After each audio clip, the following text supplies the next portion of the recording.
चलिए, क्या हाल चाल है।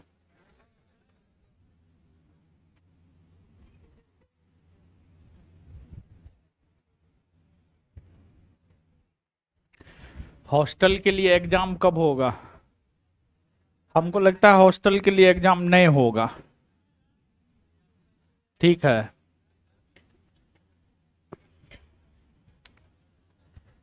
हॉस्टल के लिए एग्जाम काहे नहीं होगा?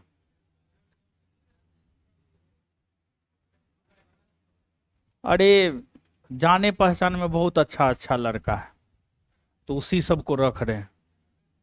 मतलब पुराना विद्यार्थी सब, जिसका 1275 वाला में मेरिट गिर गया है, फिजिकल नहीं हुआ है, उस टाइप के लोग को जो है सोच रहे हैं रखे। समझे? अगला वैकेंसी में उसी टाइप के लड़का का रिजल्टो होगा। समझे? सबका रिजल्ट थोड़े हो जाएगा, नहीं होगा। तो सबका नहीं हो सकता है। तो है कि जो है ना, लोग परिबीए वाला इतना सब आता है ना।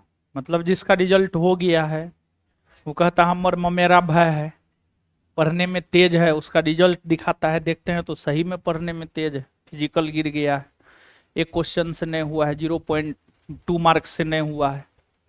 तो उसी प्रकार के लोगों की संख्या बहुत अधिक है। इसी वजह से हॉस्टल का टेस्ट जो है ना, नहीं करवा रहे हैं। समझे? तो पढ़बीए वाला बहुत तेज लोग है। ठीक है। क्या करवाएंगे हॉस्टल का टेस्ट? फिर भी। हाँ, क्या बोल रहे हैं? सबको क्या लगता है पता है? हॉस्टल में जाएंगे ना तो रिजल्टे हो जाएगा। ऐसा कुछ नहीं है। ठीक है, ऐसा कुछ नहीं है। कहीं पर भी रह करके मेहनत कीजिएगा, रिजल्ट होगा। समझे?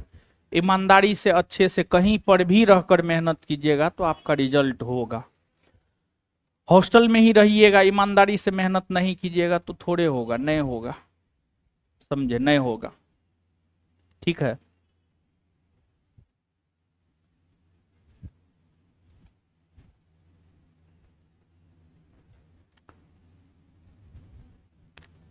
क्वेश्चन बैंक मार्केट में अगले सप्ताह में आ रहा है।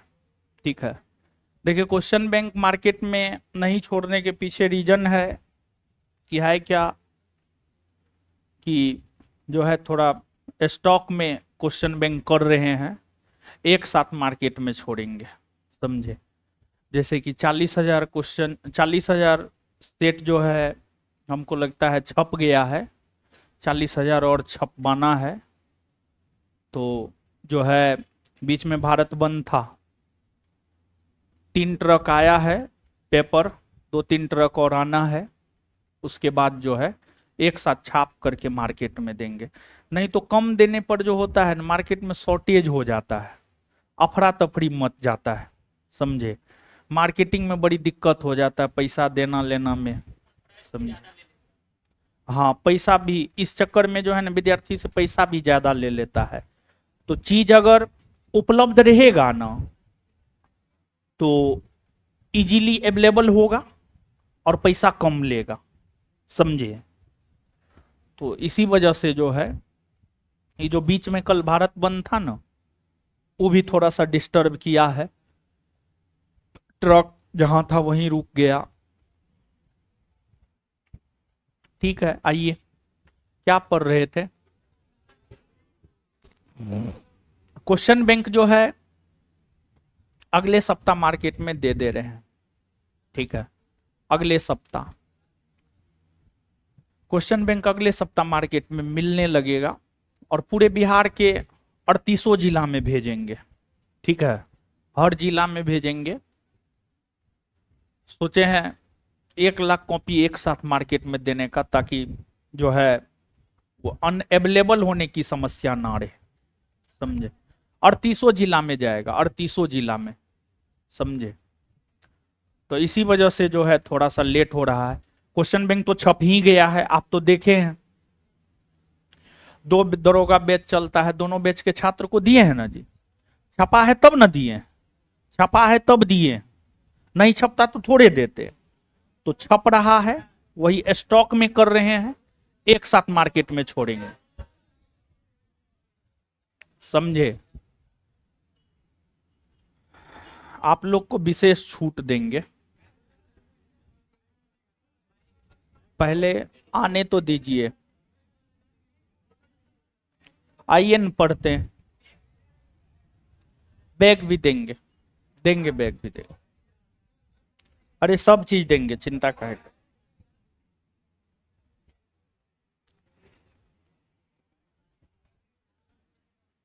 और गांधी युग शुरू हो गया है।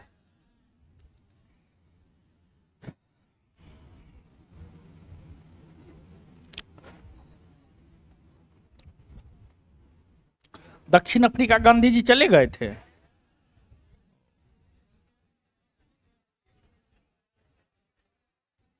आइए, अभी गांधी जी दक्षिण अफ्रीका में, आइए।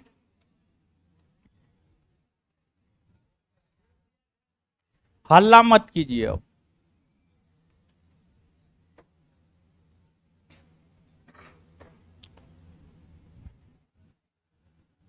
चलिए शांत रहिए और आइए। अभी गांधी जी कहां है? दक्षिण अफ्रीका में है, समझे? आप भी जाइएगा, मत जाइए, कोई बहुत बढ़िया देश नया है। यहां है दक्षिण अफ्रीका और यह है भारत, यह है गुजरात। गुजरात के थे गांधी जी, यहां से चले गए यहां। जानते हैं महात्मा गांधी जो परिपक्व बने हैं, मतलब एक होता है कच्ची ईंट, एक होता है पक्की ईंट। गांधी जी जो पक्की ईंट बने हैं यहां जाकर, दक्षिण अफ्रीका जाकर।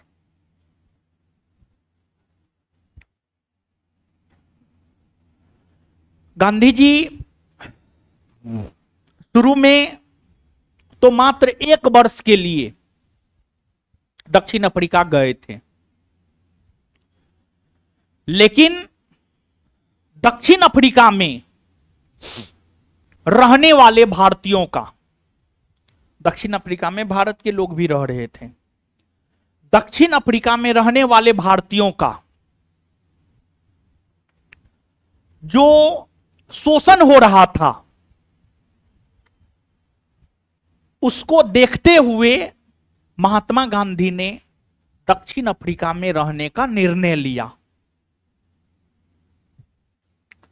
महात्मा गांधी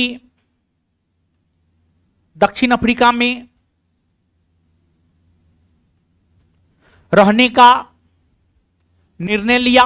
महात्मा गांधी दक्षिण अफ्रीका में रहने का निर्णय लिया, रहने का निर्णय लिया। और फिर दक्षिण अफ्रीका में रहने वाले भारतीयों को एकजुट करने के लिए गांधी जी ने वहां कई सारे संगठन की स्थापना किया। दक्षिण अफ्रीका के नटाल प्रांत में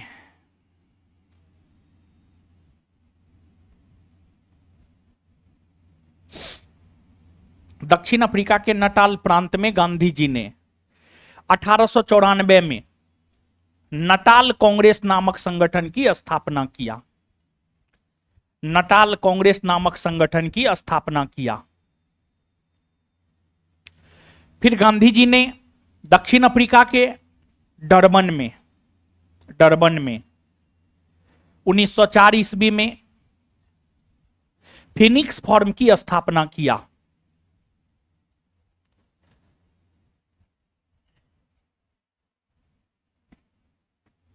फिर गांधी जी ने दक्षिण अफ्रीका के जोहान्सबर्ग में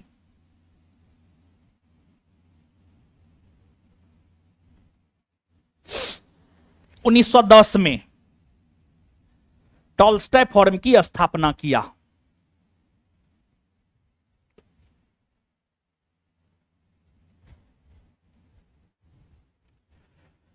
जैसे आप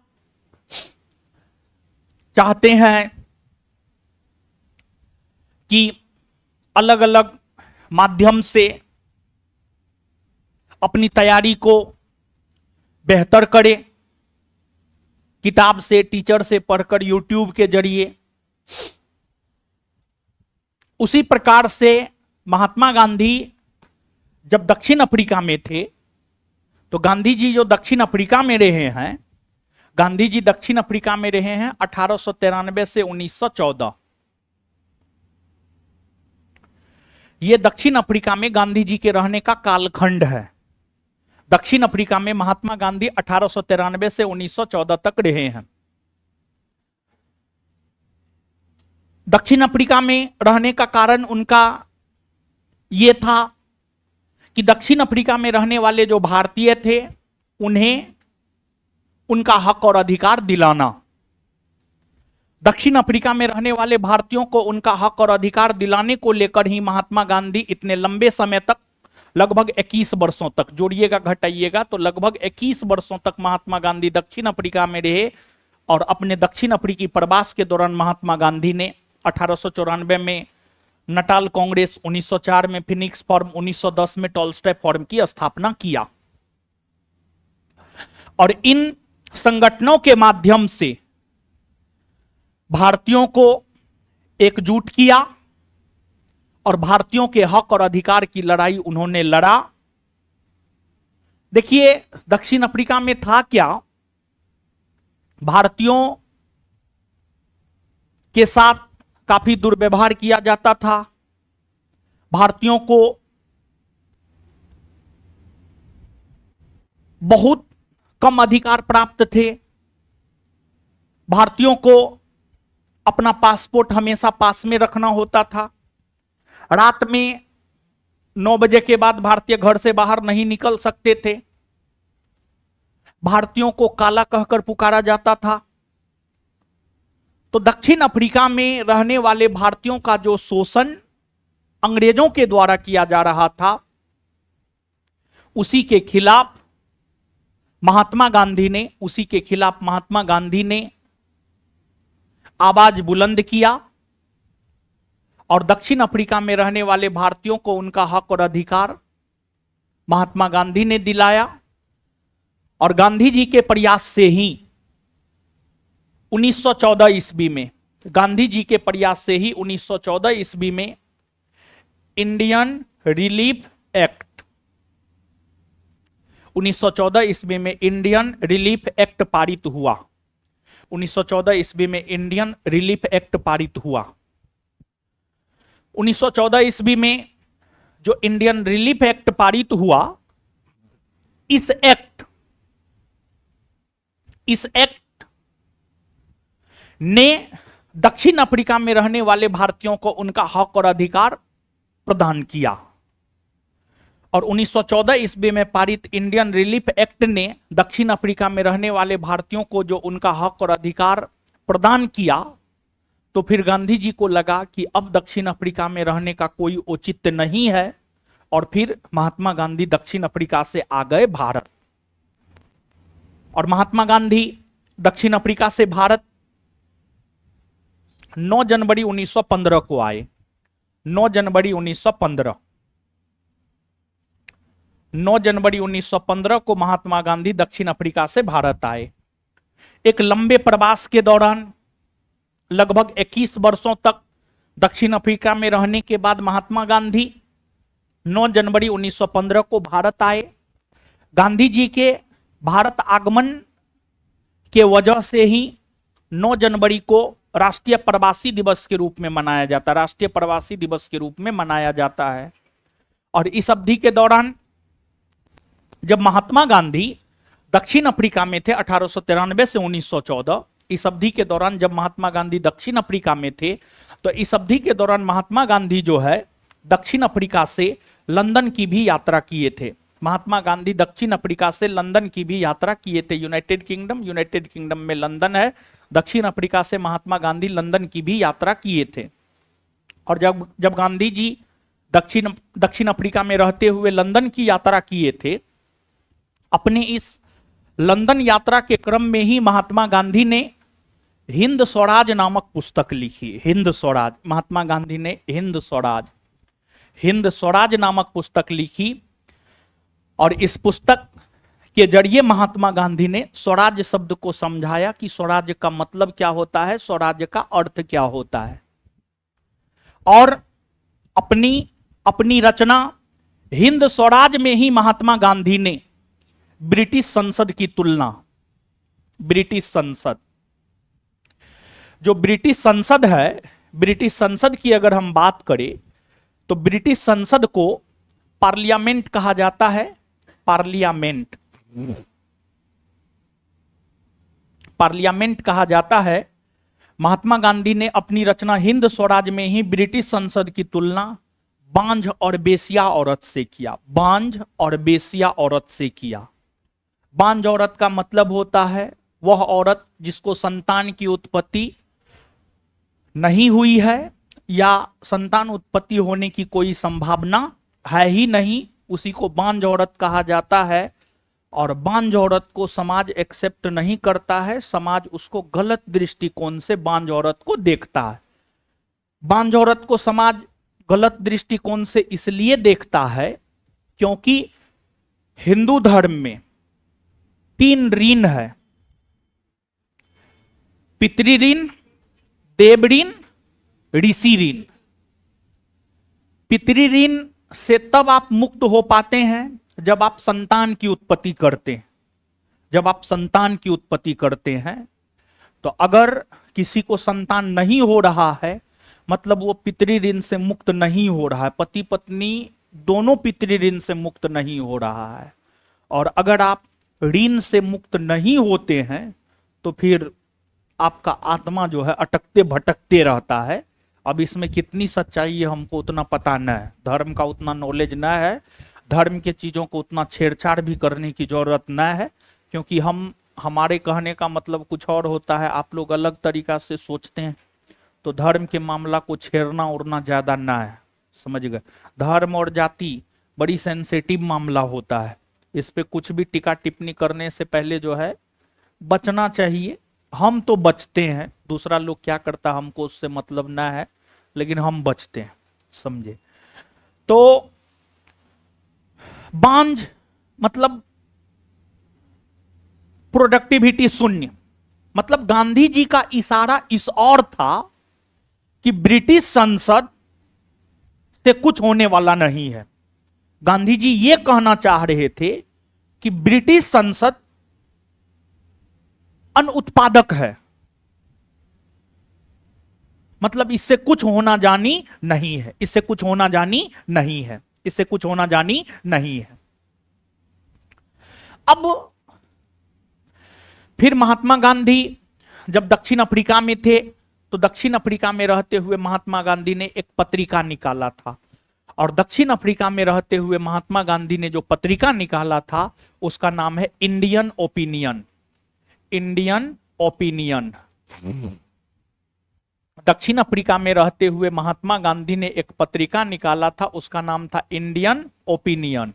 इंडियन ओपिनियन। तो दक्षिण अफ्रीका में रहते हुए महात्मा गांधी ने इंडियन ओपिनियन नामक पत्रिका निकाला, और इस पत्रिका के जरिए महात्मा गांधी अपना विचार लोगों के समक्ष रखने का काम किया, अपना विचार लोगों के समक्ष रखने का काम किया, समझ गए।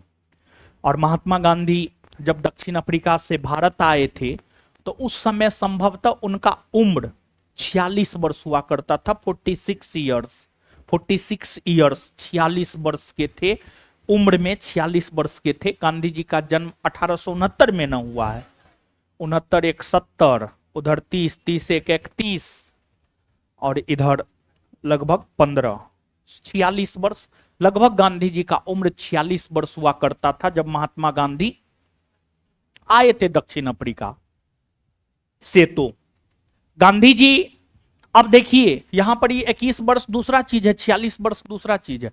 मतलब जब गांधी जी दक्षिण अफ्रीका से भारत आए थे तो उनका उम्र 46 वर्ष था। मतलब जैसे अभी आपका उम्र 21 वर्ष होगा, 22 वर्ष होगा, 18 वर्ष होगा, 20 वर्ष होगा, 24 वर्ष होगा, 25 वर्ष होगा। उसी प्रकार से जब गांधी जी आए थे तो उनका उम्र 46 वर्ष था। और गांधी जी जो है 1893 से 1914 मतलब लगभग 21 वर्ष तक जो है महात्मा गांधी रहे थे दक्षिण अफ्रीका में। ये 21 वर्ष है कि 21 वर्ष तक महात्मा गांधी रहे थे दक्षिण अफ्रीका में। जैसे आप ही 2023 में पटना आए, 2027 में सफलता मिला, तो 4 वर्ष आप पटना में रहे फिर चले गए, 4 वर्ष आप रहे, आप ये कह सकते हैं। तो ये बात है। और गांधी जी जब दक्षिण अफ्रीका से भारत लौटे थे तो काठियावाड़ी किसान के वेशभूषा में वापस लौटे थे। काठियावाड़ी किसान के वेशभूषा में वापस लौटे थे। गांधी जी जब दक्षिण अफ्रीका गए थे तो एक वकील के तौर पर गए थे। और वकील का वेशभूषा क्या होता है आप थोड़ा याद कीजिए। वकील का वेशभूषा होता है, वो कोट पहनता है, टाई पहनता है, बेल्ट पहनता है, जूता पहनता है। वकील का यही ना वेशभूषा, वकील का ये वेशभूषा। तो एक वकील के वेशभूषा में टाई और लगा करके जो है महात्मा गांधी दक्षिण अफ्रीका गए।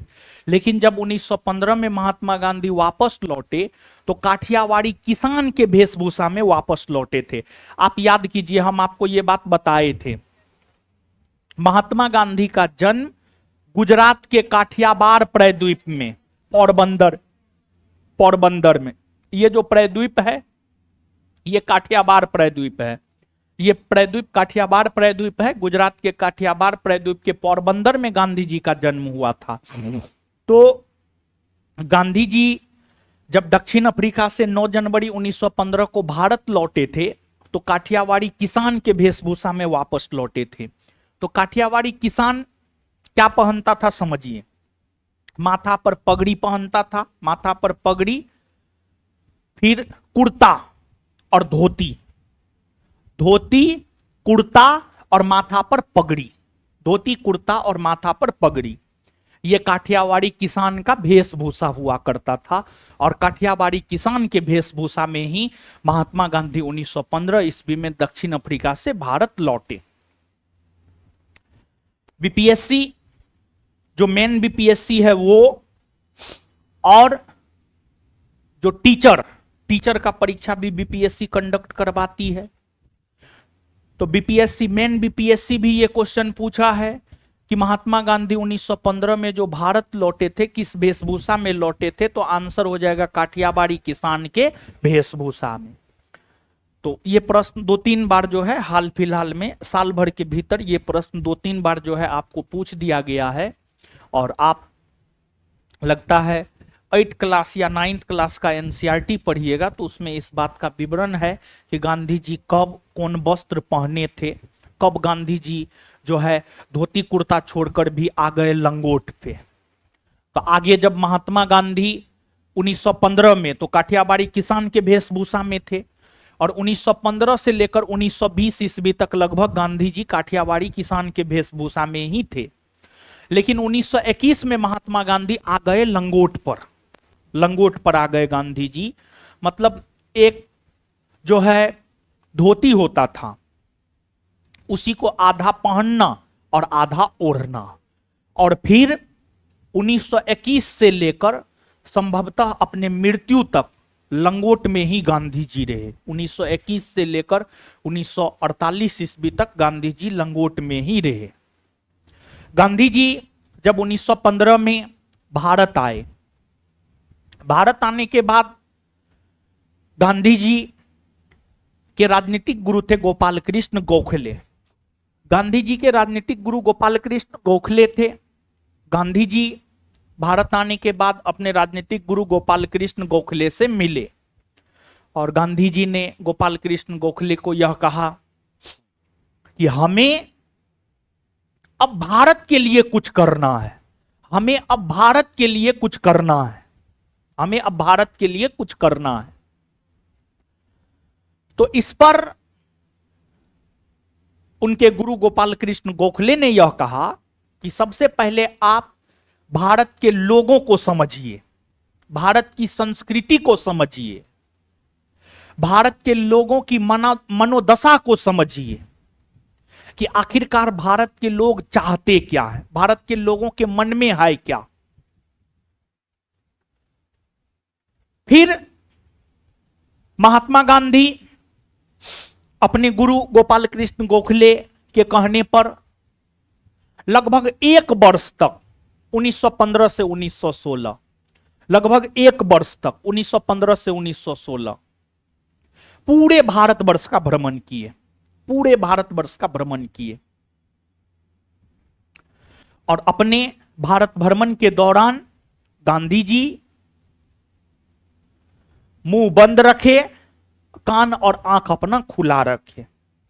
उनके गुरु ने ही उन्हें आदेश दिया था कि आपको मुंह बंद रखना है और कान और आंख खोल कर रखना है, देखना है, समझना है।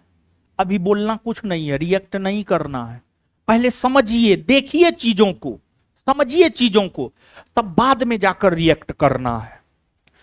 तो गांधी जी अपने गुरु के आदेश पर पूरे एक वर्ष तक जो है भारत और भारत के लोगों की मनोदशा और भारत के लोग आखिरकार चाहते क्या हैं, इन सभी चीजों को लेकर पूरे एक वर्ष तक जो है भारतवर्ष का भ्रमण किए।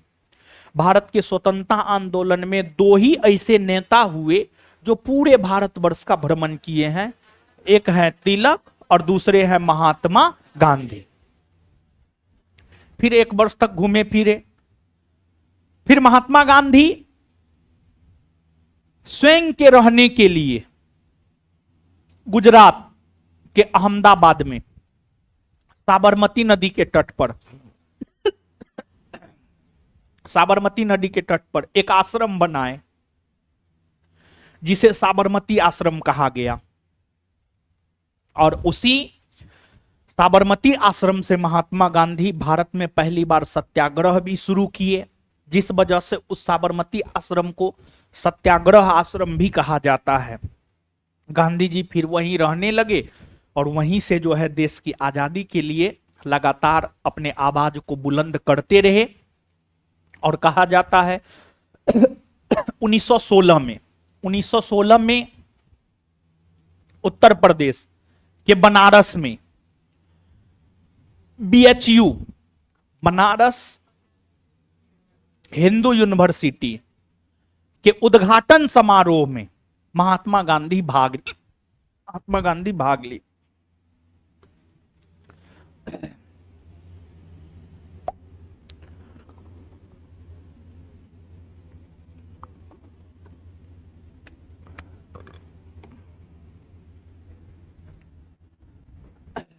महात्मा गांधी 1916 में BHU के उद्घाटन में भाग लिए और इसी में महात्मा गांधी ने भारत में अपना पहला जन भाषण दिया।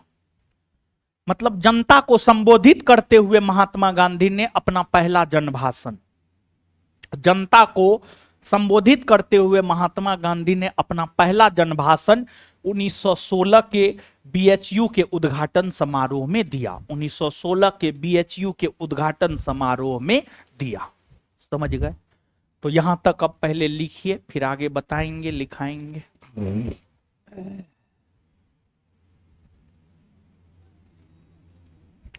लिखिएगा।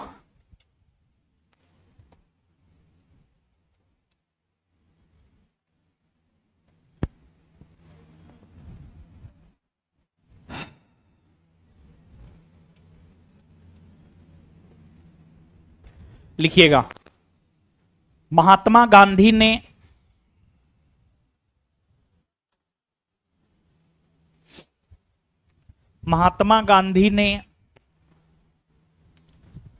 दक्षिण अफ्रीका के नटाल प्रांत में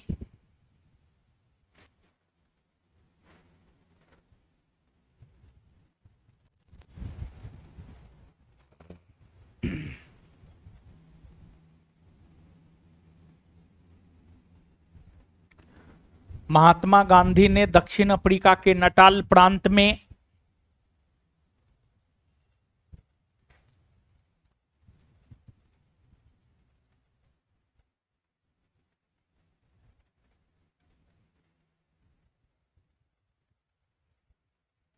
1894 ईस्वी में 1894 ईस्वी में 1894 ईस्वी में नटाल कांग्रेस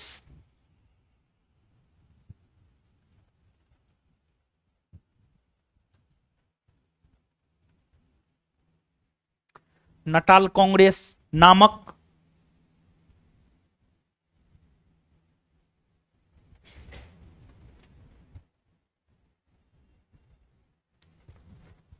संगठन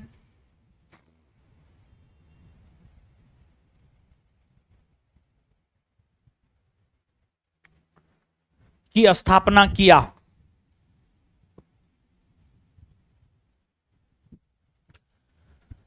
उन्होंने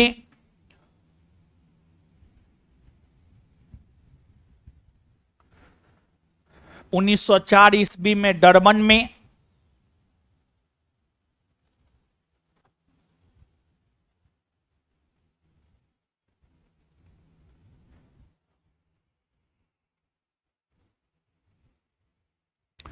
उन्होंने 1904 ईस्वी में डरबन में फिनिक्स फॉर्म की स्थापना किया।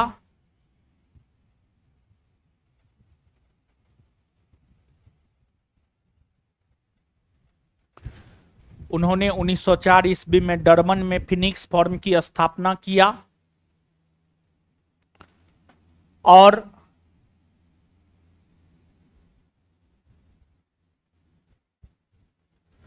1910 ईस्वी में जोहान्सबर्ग में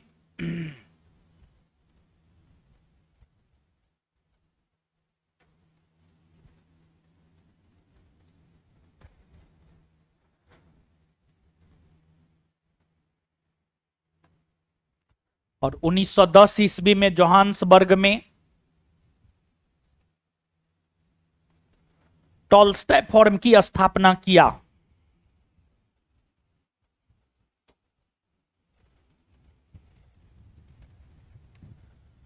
1910 ईस्वी में जोहान्सबर्ग में टॉलस्टॉय फॉर्म की स्थापना किया।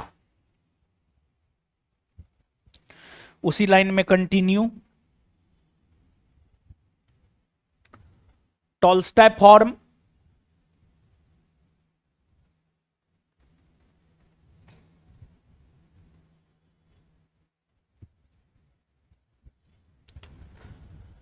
टॉलस्टॉय फॉर्म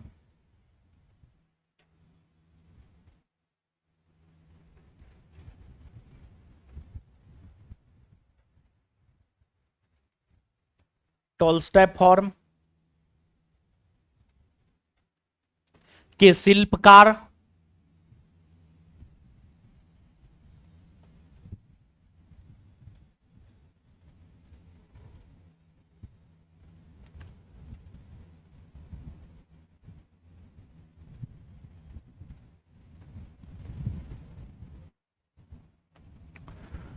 टॉलस्टॉय फॉर्म के शिल्पकार कालेनबाख, बोर्ड पे लिखा हुआ है। टॉलस्टॉय फॉर्म के शिल्पकार कालेनबाख थे, जो कि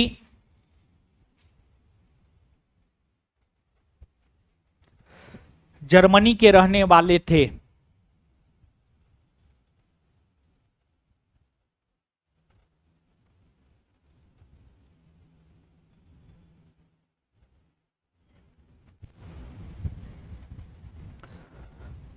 नेक्स्ट पॉइंट, दक्षिण अफ्रीका में रहने वाले भारतीयों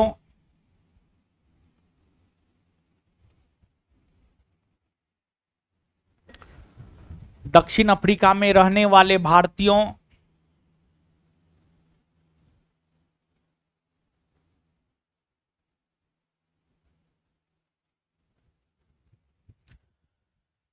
दक्षिण अफ्रीका में रहने वाले भारतीयों के साथ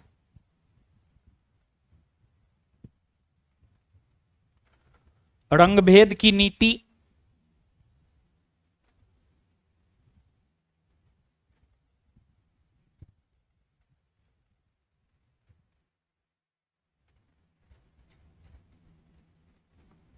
अपनाई जाती थी।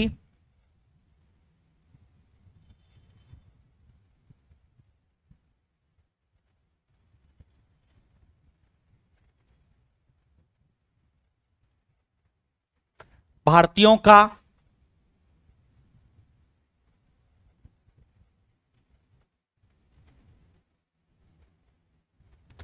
शोषण किया जाता था।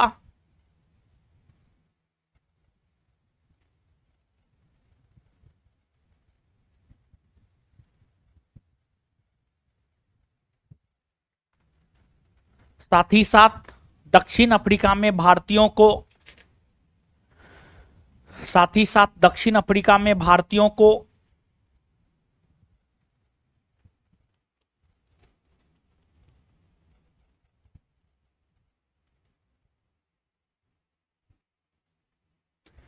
साथ ही साथ दक्षिण अफ्रीका में भारतीयों को नगण्य अधिकार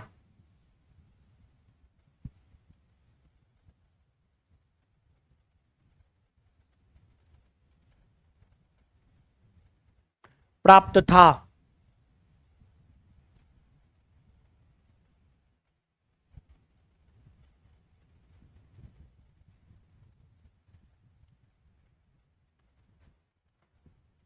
फुल स्टॉप उसी में। महात्मा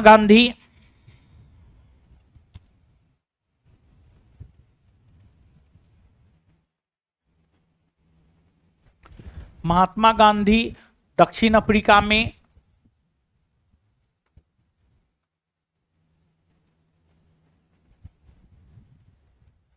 रहने वाले भारतीयों को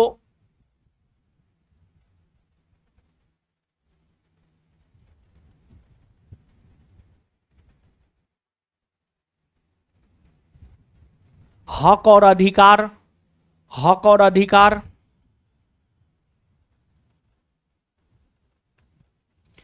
दिलाने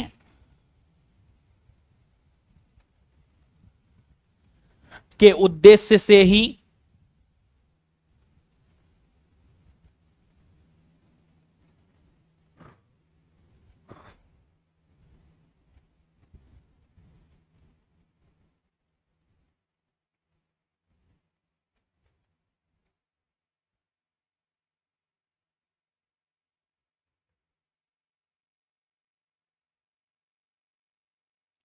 से ही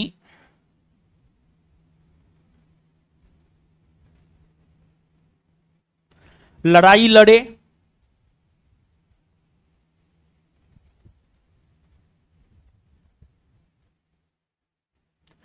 इसलिए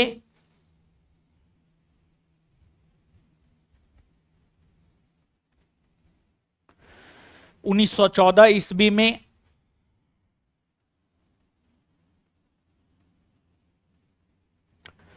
1914 ईस्वी में इंडियन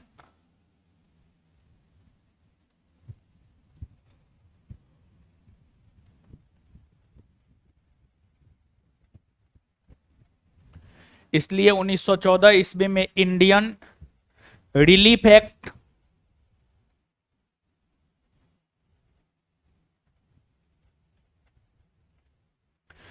इसलिए 1914 ईस्वी में इंडियन रिलीफ एक्ट पारित कर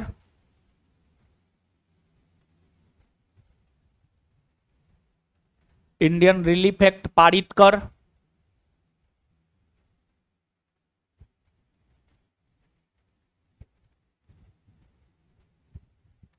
भारतीयों को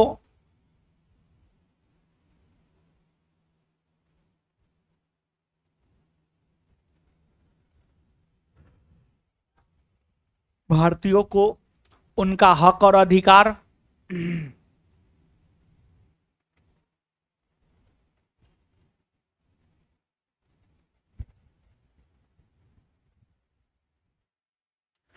प्रदान किया गया।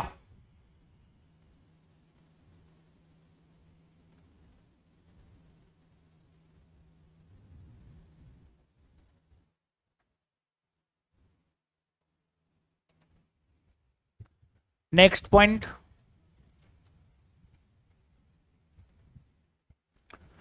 दक्षिण अफ्रीका प्रवास के दौरान महात्मा गांधी ने, नेक्स्ट पॉइंट, दक्षिण अफ्रीका प्रवास के दौरान महात्मा गांधी ने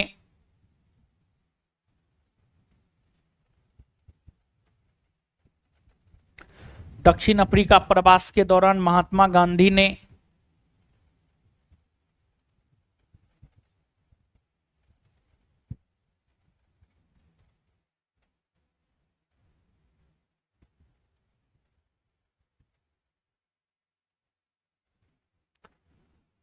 दक्षिण अफ्रीका प्रवास के दौरान महात्मा गांधी ने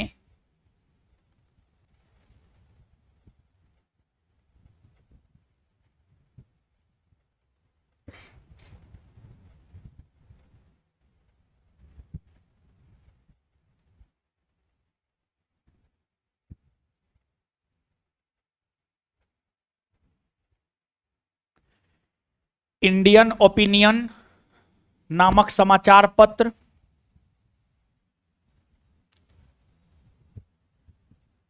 इंडियन ओपिनियन नामक समाचार पत्र,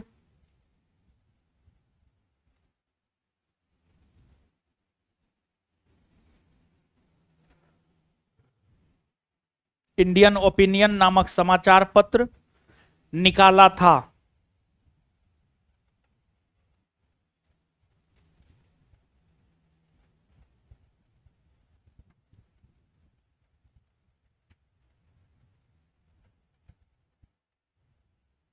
नेक्स्ट पॉइंट,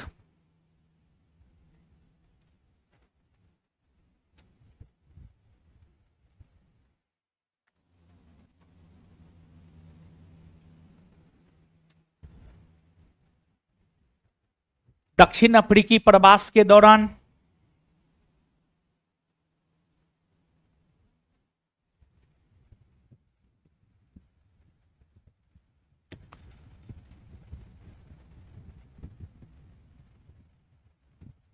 महात्मा गांधी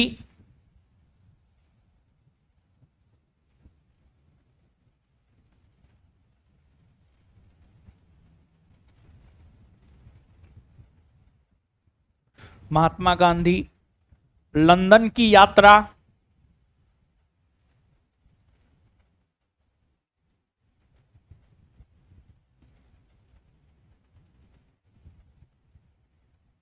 किए।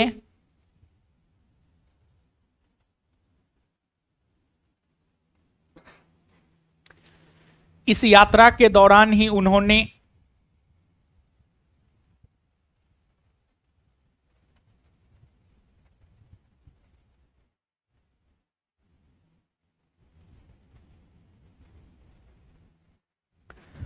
इस यात्रा के दौरान ही उन्होंने हिंद स्वराज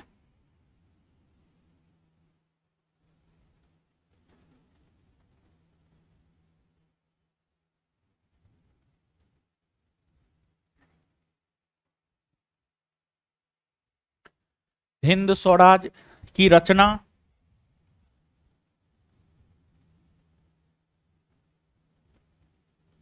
किया है।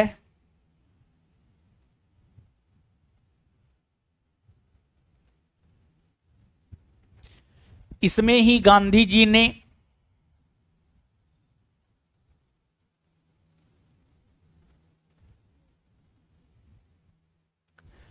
इसमें ही गांधी जी ने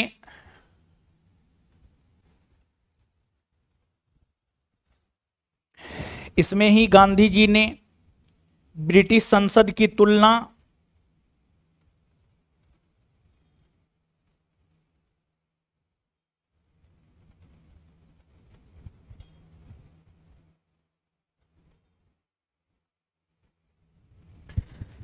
इसमें ही गांधी जी ने ब्रिटिश संसद की तुलना बांझ और बेसिया औरत से बांझ और बेसिया औरत से बांझ और बेसिया औरत से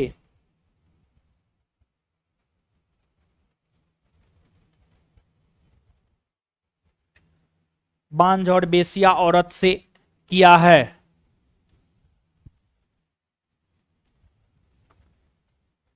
बांझ और बेसिया औरत से किया है।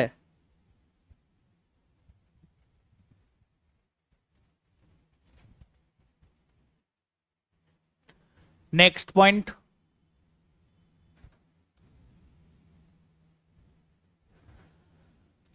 महात्मा गांधी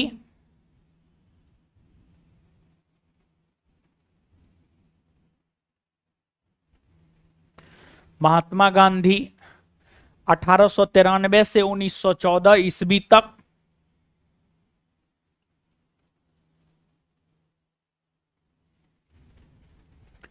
महात्मा गांधी 1893 से 1914 ईस्वी तक, यानी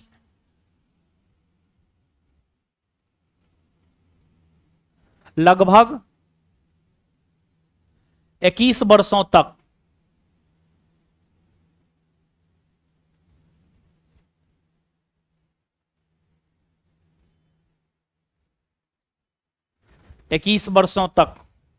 दक्षिण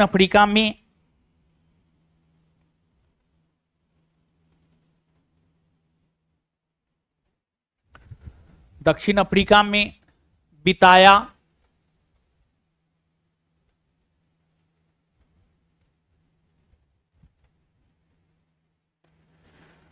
जब वे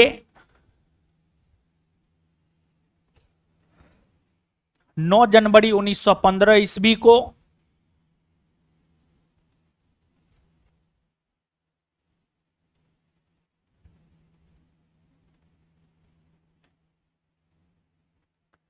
जब वे 9 जनवरी 1915 ईस्वी को भारत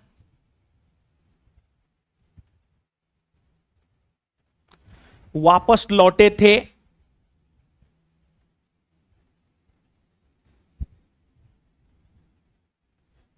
तो उस समय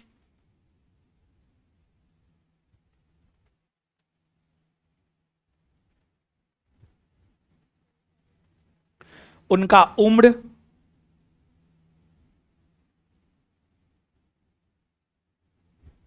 लगभग 46 वर्ष का लगभग 46 वर्ष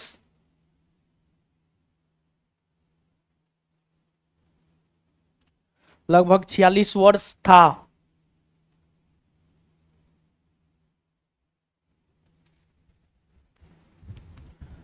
नेक्स्ट पॉइंट,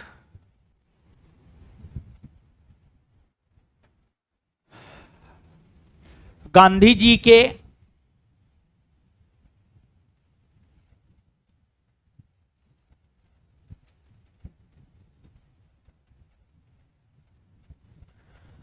गांधी जी के 9 जनवरी के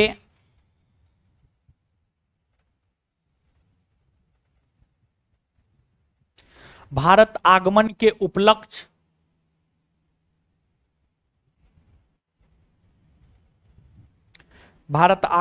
उपलक्ष्य के कारण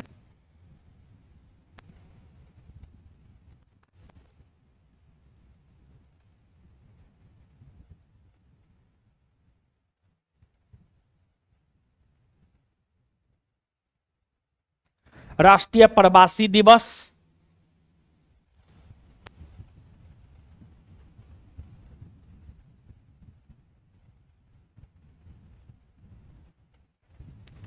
मनाया जाता है।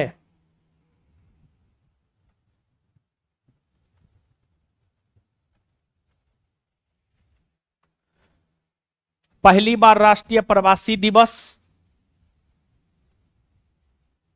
उसी में पहली बार राष्ट्रीय प्रवासी दिवस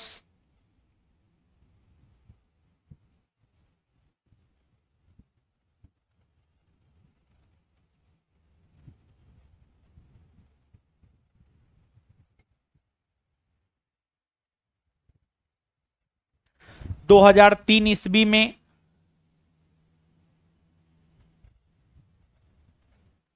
2003 ईस्वी में मनाया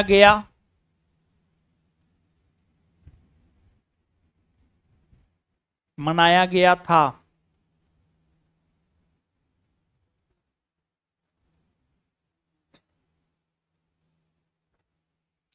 नेक्स्ट पॉइंट,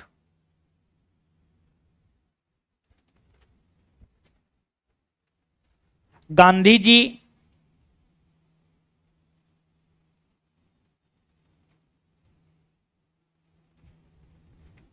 भारत आने के पश्चात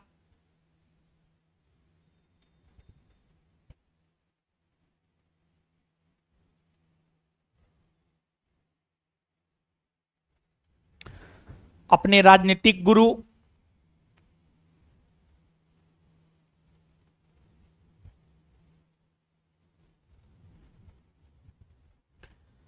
गांधी जी भारत आने के पश्चात अपने राजनीतिक गुरु गोपाल कृष्ण गोखले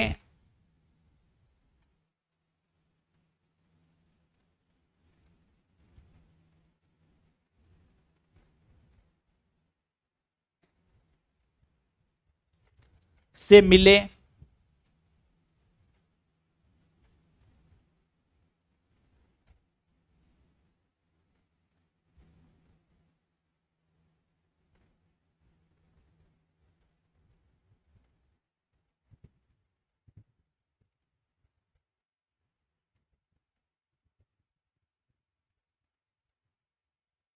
और उनके कहने पर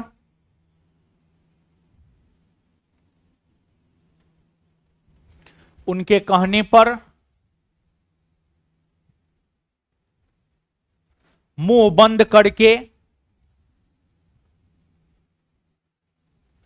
उनके कहने पर मुंह बंद करके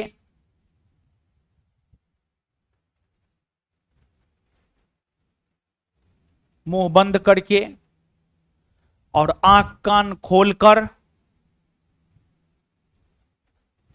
मुंह बंद करके और आंख कान खोलकर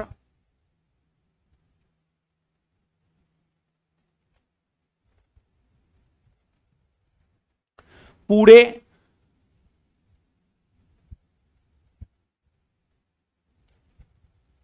1 वर्ष तक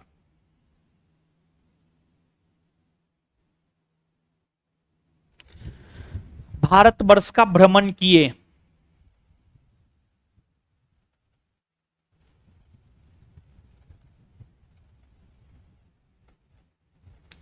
पूरे 1 वर्ष तक भारत का भ्रमण किए।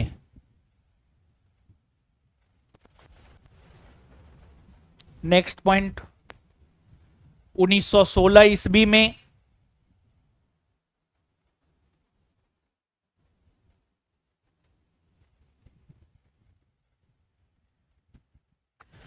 1916 ईस्वी में गुजरात के अहमदाबाद में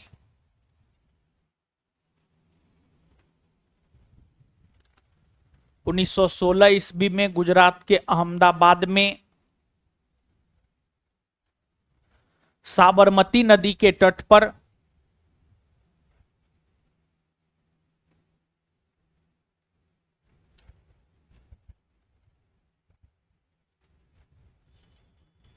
साबरमती नदी के तट पर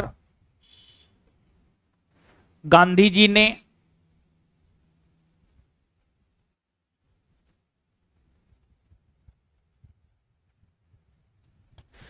एक आश्रम का निर्माण किया।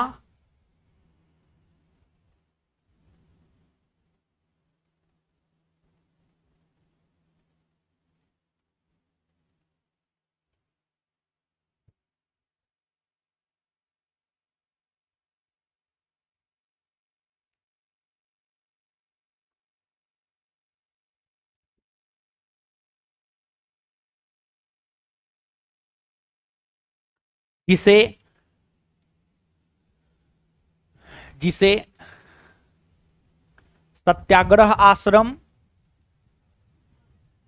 लिखिए ना जो लिखा रहे हैं मास्टर हम ना है, जिसे सत्याग्रह आश्रम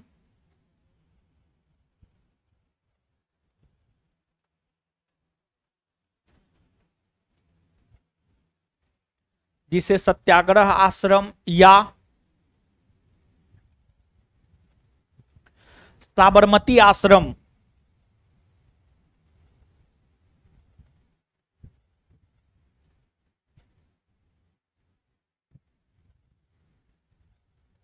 भी कहा जाता है।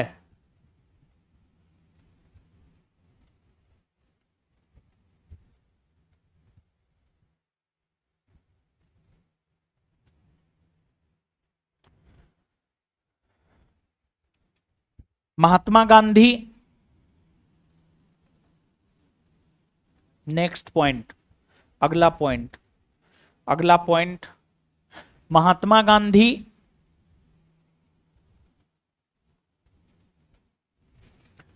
1916 में बनारस में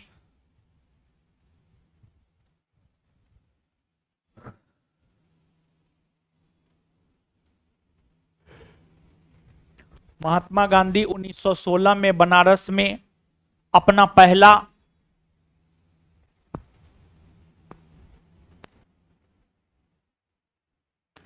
जनभाषण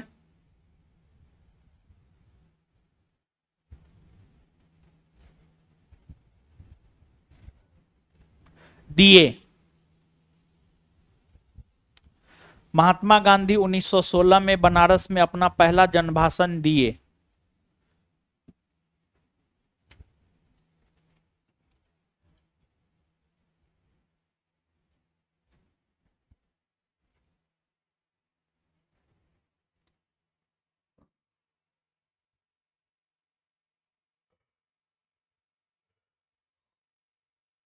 चलिए आगे आइए,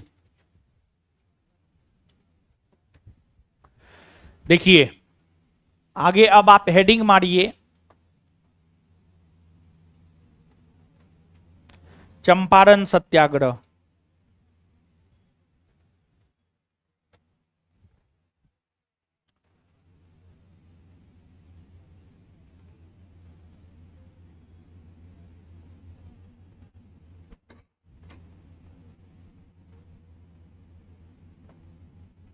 आइए, चंपारण सत्याग्रह देखिए, समझते हैं। आइए यहां पे देखिए, चंपारण सत्याग्रह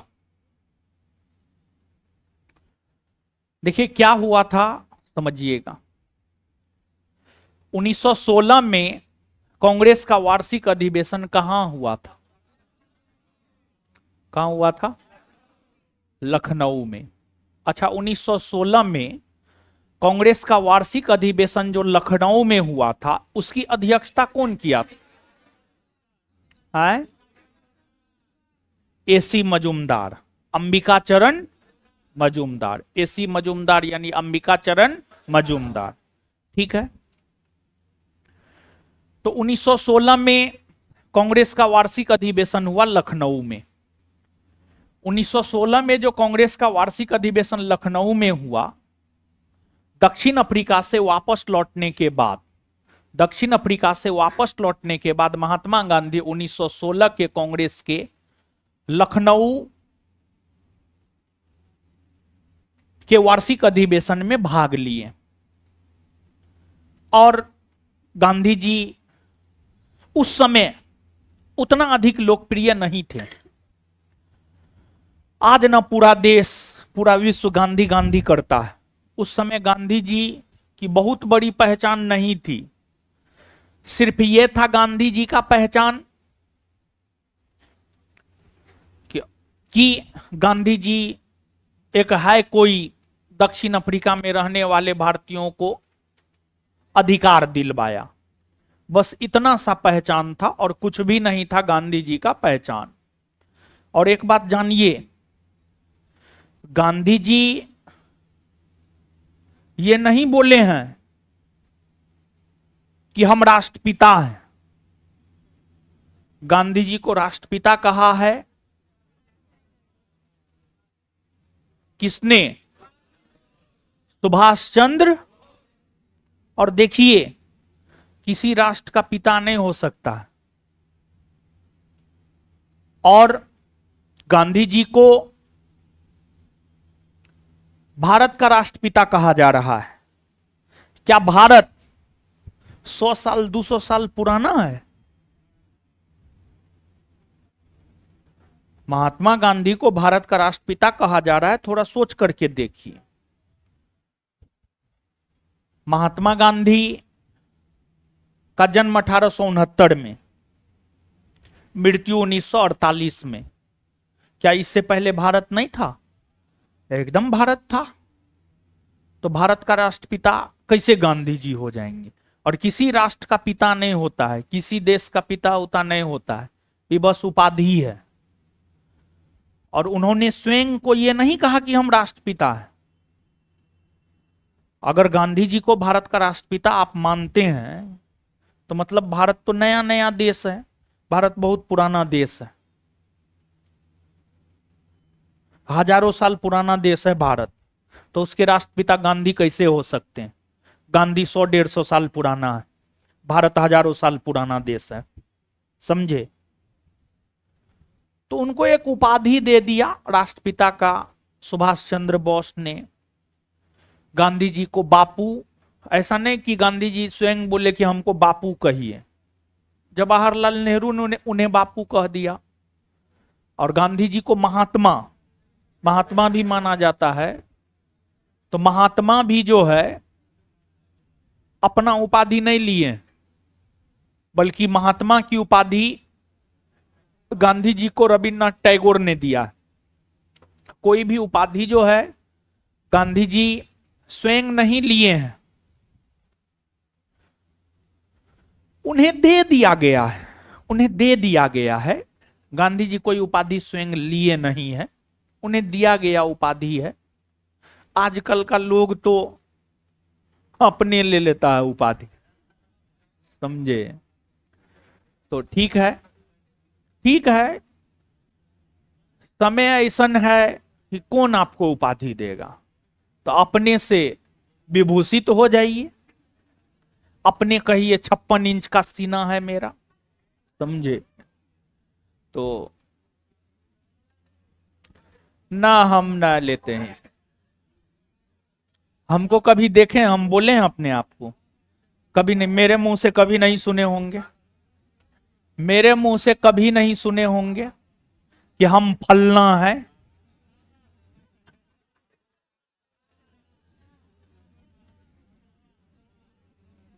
हाँ, वो बोले हैं, जो बोले हैं वो बोले हैं, जो नहीं बोले वो नहीं बोले हैं। हम अपने से नहीं लेते हैं उपाधि है। अभी युवा है, अभी का है बाबा बाबा बोल रहे हैं। चलिए सुनिए समझिए। तो गांधी जी लखनऊ के 1916 के वार्षिक अधिवेशन में भाग लिए। उस समय गांधी जी की कोई बहुत बड़ी पहचान नहीं थी। कांग्रेस के 1916 के लखनऊ अधिवेशन में गांधी जी अंतिम पंक्ति में जाकर बैठे हुए थे। और उस दौरान ही बिहार के चंपारण के भितिहरवा गांव के किसान नेता राजकुमार शुक्ल गांधी जी से मुलाकात किया। और गांधी जी से मुलाकात करने के बाद राजकुमार शुक्ल ने चंपारण के किसानों की समस्या से महात्मा गांधी को अवगत करवाया। और फिर गांधी जी चंपारण के किसानों की समस्या से अवगत हुए। और फिर महात्मा गांधी अप्रैल 1917 में बिहार के चंपारण के भितिहरवा गांव पहुंचे।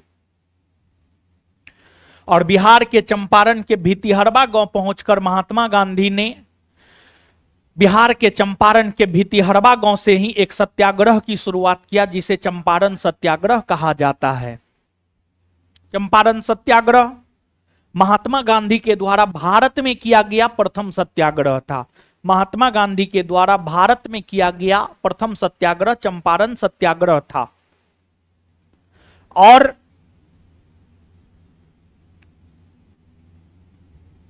महात्मा गांधी के द्वारा भारत में किया गया प्रथम सत्याग्रह जो चंपारण सत्याग्रह है, यह अप्रैल 1917 में हुआ है। और गांधी जी के जब चंपारण सत्याग्रह प्रारंभ हुआ था, तो इस चंपारण सत्याग्रह का विरोध एनजी रंगा ने किया। एनजी रंगा ने किया। आप ये मत सोचिए कि गांधी जी कोई भी आंदोलन या सत्याग्रह किए तो उसका विरोध नहीं हुआ, एकदम विरोध हुआ। गांधी जी के अलग अलग आंदोलन और सत्याग्रह का विरोध जो है अलग अलग नेताओं ने किया, जिसमें गांधी जी के चंपारण सत्याग्रह का विरोध किया था एनजी रंगा ने। गांधी जी के चंपारण सत्याग्रह का विरोध किया था एनजी रंगा ने। एनजी रंगा ने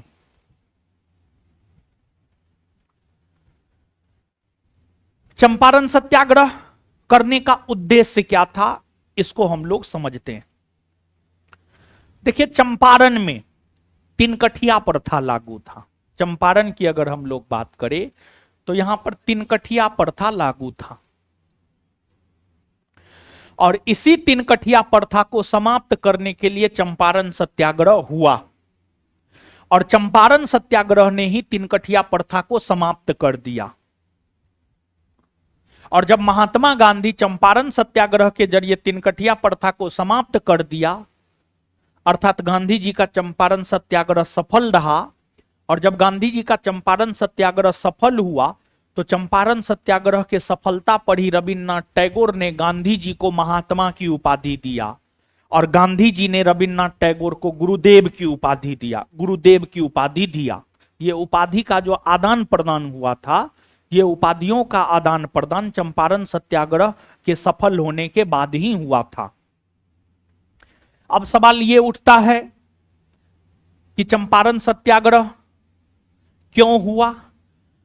तो तिनकठिया प्रथा को समाप्त करने के लिए चंपारण सत्याग्रह हुआ, और चंपारण सत्याग्रह ने तिनकठिया प्रथा को समाप्त कर दिया। अब सवाल यह उठता है कि तिनकठिया प्रथा क्या है? देखिए, था क्या,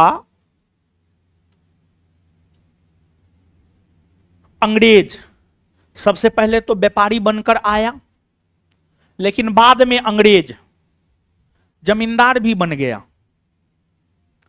विशेष तौर पर भूराजस्व वसूली की रैयतबाड़ी व्यवस्था ने अंग्रेजों को जमींदार बना दिया। तो जो अंग्रेज जमींदार थे, अंग्रेज जमींदार चंपारण के किसानों से जबरदस्ती नील की खेती करवाता था। नील की खेती करवाता था, समझिएगा। अंग्रेज जमींदार जबरदस्ती, अंग्रेज जमींदार जबरदस्ती चंपारण के किसानों से नील की खेती करवाता था। अंग्रेज जमींदार चंपारण के किसानों को यह कह रखा था कि अगर आपके पास 20 कट्ठा जमीन है तो उसमें से 3 कट्ठा जमीन पर आपको नील का खेती करना पड़ेगा। अगर आपके पास 20 कट्ठा जमीन है तो उसमें से 3 कट्ठा भूमि पर आपको नील का खेती करना पड़ेगा। 3 कट्ठा भूमि पर आपको नील की खेती करना पड़ेगा, नहीं तो उस एवज में राजस्व देना पड़ेगा, टैक्स देना पड़ेगा। उस एवज में राजस्व देना पड़ेगा, टैक्स देना पड़ेगा। अगर 40 कट्ठा है तो 6 कट्ठा भूमि पर, अगर 60 कट्ठा भूमि है तो 9 कट्ठा भूमि पर। मतलब 20 कट्ठा भूमि अगर किसी किसान के पास है तो 3 कट्ठा पर नील की खेती करना पड़ेगा। तो किसानों के पास जो 20 कट्ठा भूमि था उसमें से 3 कट्ठा भूमि पर जो नील की खेती करने की प्रथा थी, इसी को कहा जाता है तिनकठिया प्रथा। और नील का खेती करना किसानों के लिए लाभप्रद नहीं था, क्योंकि नील की खेती करने से खेत की उर्वरा शक्ति मर जाती थी, यानी खेत का जो उपजाऊपन होता था वो खत्म हो जाता था। दूसरा, नील की खेती करने में किसानों को जितना खर्च होता था उतना भी किसानों को नहीं मिल पाता था। तीसरा, कृत्रिम नील का खोज हो चुका था, जिस वजह से अंतर्राष्ट्रीय बाजार में भारतीय नील की मांग कम पड़ गई थी, जिस कारण भारतीय नील को उचित दाम नहीं मिल पा रहा था। ये तमाम रीजन थे जिस वजह से चंपारण के किसान नील की खेती नहीं करना चाहते थे, लेकिन जबरदस्ती तिनकठिया प्रथा के अंतर्गत चंपारण के किसानों से नील की खेती अंग्रेजों के द्वारा, अंग्रेज जमींदारों के द्वारा करवाया जाता था। और अगर कोई नहीं करता था तो उस एवज में किसान से बेवजह का वसूली किया जाता था। यह तिनकठिया प्रथा कहीं ना कहीं किसानों को हतोत्साहित कर रहा था। इस तिनकठिया प्रथा को समाप्त करने के लिए ही गांधी जी चंपारण आए और सत्याग्रह का आयोजन किए। और एक बात जानिए, गांधी जी थे फकीर आदमी, गांधी जी के पास कुछ था नहीं, घर परिवार छोड़ दिए थे, ठीक है, घर परिवार छोड़ दिए थे, तो फकीर आदमी थे। गांधी जी थे बड़ी तेज, और गांधी जी बनिया थे, बनिया थे गांधी जी, हिंदू में बनिया थे गांधी जी। बनिया, बनिया समझते हैं ना, व्यापारी को कहा जाता है। अब व्यापारी बड़ी तेज, व्यापारी होता है बड़ी तेज, ठीक है,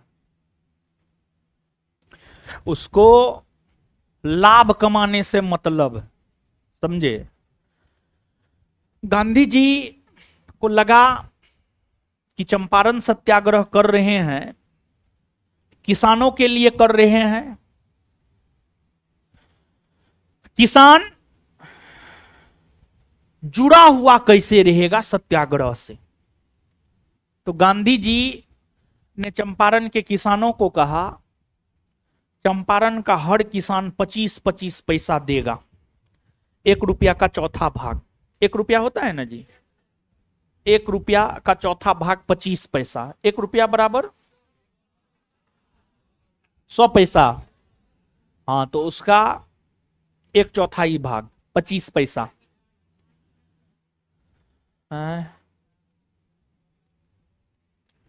गांधी जी किसानों को कहे 25-25 पैसा सब किसान देगा। उस समय 25 पैसा का बहुत महत्व था। हम 25 पैसा का चॉकलेट खाए हैं, ठीक है, आप लोग खाए हैं, तब तो आप लोग हमारे ही जनरेशन के हैं ना। नहीं खाए हैं तो आप लोग हमारे जनरेशन के ना हैं, समझिए। गांधी जी किसानों से पैसा एकत्रित करवाए, और जो राशि एकत्रित हुआ उसी से गांधी जी सत्याग्रह की शुरुआत की है। सत्याग्रह की शुरुआत गांधी जी ने भितिहरवा गांव से किया। शुरू में सत्याग्रह उतना अधिक लोकप्रिय नहीं हुआ, लेकिन गांधी जी को चंपारण सत्याग्रह के दौरान आदेश दिया गया कि आप चंपारण खाली कर दीजिए। गांधी जी चंपारण खाली करने को तैयार नहीं हुए, कि ना, हम चंपारण खाली नहीं करेंगे, जब तक हम तिनकठिया प्रथा को समाप्त नहीं कर देंगे तब तक हम चंपारण खाली करने वाले नहीं। गांधी जी ने चंपारण सत्याग्रह के दौरान यह कहा कि हम विनम्रता से अंग्रेजों की आज्ञा का अवहेलना करेंगे। विनम्रता से, हम विनम्रता से अंग्रेजों की आज्ञा का अवहेलना करेंगे। और ऐसा चंपारण सत्याग्रह के दौरान महात्मा गांधी ने किया भी। गांधी जी को कहा गया चंपारण खाली कीजिए, गांधी जी कहे ना, हम आपकी बात मानते हैं लेकिन हम चंपारण खाली नहीं करेंगे। विनम्रता से अंग्रेजों की बातों का अवहेलना महात्मा गांधी ने किया। गांधी जी जिद्दी थे, जिद्दी प्रकृति के थे, जिद पे अड़ गए, अब हम इसको तो खत्म करके ही चंपारण खाली करेंगे, इसे हम चंपारण खाली करने वाले हैं नहीं। और गांधी जी को उनकी माता ने शिक्षा दिया था, किसी भी काम में हाथ नहीं बटाना है, और अगर हाथ बटाना है तो उसे अंजाम तक पहुंचा देना है, चाहे अंजाम पॉजिटिव हो या अंजाम निगेटिव हो, उससे कोई फर्क नहीं पड़ता है। गांधी जी एकदम जिद पे अड़ गए। गांधी जी के चंपारण सत्याग्रह के दौरान गांधी जी के जिद पर अड़ने के कारण अंग्रेजों ने गांधी जी से बात करने की योजना बनाई। सबसे पहले गांधी जी के साथ बात करने का पहल इरविन ने किया और इरविन यह विचार किया इस मिलन के दौरान ही गांधी का काम खत्म कर दिया जाए, गांधी का काम खत्म कर दिया जाए, ऐसा इरविन का प्लान था। इरविन यह सोच कर रखा था गांधी जी को खाना पर आमंत्रित करेंगे और खाना में जहर मिला देंगे और उसका ओम नमः स्वाहा कर देंगे, समझ गए। लेकिन गांधी जी खाना खाने को रेडी हुए नहीं। तब इरविन ने गांधी जी को दूध के लिए आमंत्रित किया तो गांधी जी दूध पीने को तैयार हो गए। तो इरविन का खाना बनाने वाला था, कुकमैन था बतक मियां। इरविन ने बतक मियां को कहा कि दूध में जहर मिला दीजिए। इरविन कह के चल गया। इरविन को लगा कि कुकमैन है, आदेश दिए हैं तो मिला के पिला ही देगा। लेकिन कुछ भी था, बतक मियां था इंडियन। बतक मियां को लगा कि ये अनर्थ हो जाएगा, तो बतक मियां बिना दूध में जहर मिलाए गांधी जी को दूध परोस दिया। गांधी जी दूध पिए, उसमें जहर था ही नहीं, गांधी जी बच गए। यानी चंपारण सत्याग्रह के दौरान बतक मियां ने गांधी जी का जान बचाया। हाल फिलहाल में बीपीएससी का ये पूछा हुआ क्वेश्चन है, मेन बीपीएससी में भी पूछा है, बीपीएससी टीचर में भी पूछा है। बतक मियां ने चंपारण सत्याग्रह के दौरान गांधी जी का जान बचाया, ठीक है। गांधी जी का जान तो बच गया, लेकिन इरविन बतक मियां को नानी याद दिला दिया, समझ गए। तो अब गांधी जी एकदम अपनी हठ धर्मिता पे अड़ गए। तब तिनकठिया पर था, पर विचार विमर्श करने के लिए अंग्रेजी सरकार ने चंपारण एग्रेरियन कमेटी का गठन किया। चंपारण एग्रेरियन कमेटी का गठन किया। चंपारण एग्रेरियन कमेटी का गठन किया। चंपारण एग्रेरियन कमेटी के अध्यक्ष फ्रैंक सलाई को बनाया गया था। चंपारण एग्रेरियन कमेटी का अध्यक्ष फ्रैंक सलाई को बनाया गया था, फ्रैंक सलाई। और चंपारण एग्रेरियन कमेटी का एक सदस्य महात्मा गांधी को भी बनाया गया था। महात्मा गांधी चंपारण एग्रेरियन कमेटी के सदस्य थे, फ्रैंक सलाई अध्यक्ष थे। गांधी जी अपने तर्क से इस बात को साबित कर दिए कि तिनकठिया प्रथा जायज नहीं है। गांधी जी फ्रैंक सलाई को समझाया कि देखिए, भारत में अभी है शासन अंग्रेजों का, अगर इस तिनकठिया प्रथा से किसान हतोत्साहित होता है, किसान खेती नहीं करता है, तो किसकी अर्थव्यवस्था चौपट होगी? अंग्रेजों की अर्थव्यवस्था चौपट होगी। फ्रैंक सलाई को लगा नहीं, बात तो सही है, और अभी नील का उतना अधिक जरूरत है नहीं। गांधी जी ने फ्रैंक सलाई को यह भी समझाया, अब तो कृत्रिम नील की खोज हो चुकी है, भारतीय नील का अंतर्राष्ट्रीय बाजार में मांग भी नहीं है, अब आप इसका व्यापार क्या कीजिएगा। तो गांधी जी तर्क के साथ फ्रैंक सलाई को समझाए और फ्रैंक सलाई समझ गए। फ्रैंक सलाई को लगा ना, बात तो गांधी जी सही है कह रहे हैं। और फिर फ्रैंक सलाई ने अपने रिपोर्ट में तिनकठिया प्रथा को गलत ठहराते हुए समाप्त करने की घोषणा किया। और इतना ही नहीं बल्कि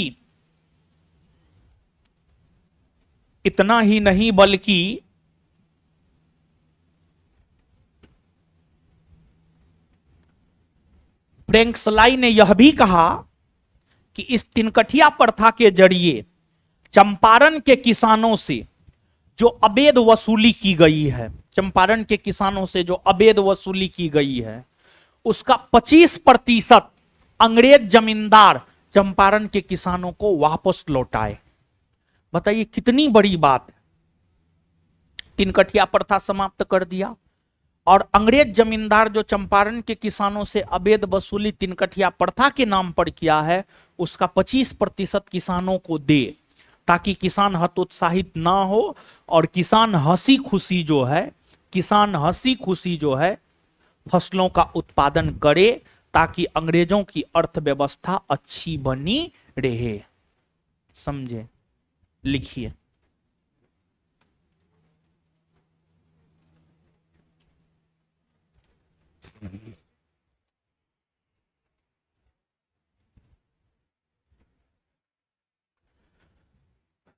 चंपारण सत्याग्रह लिखिएगा। महात्मा गांधी के द्वारा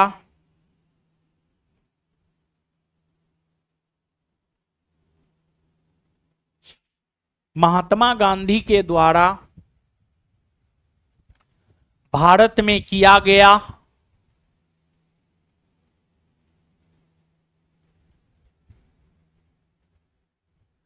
प्रथम सत्याग्रह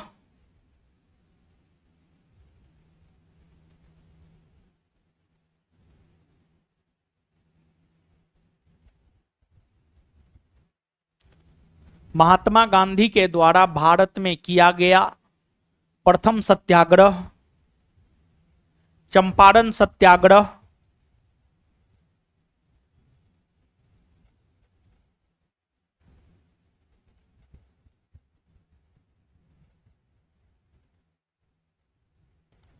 चंपारण सत्याग्रह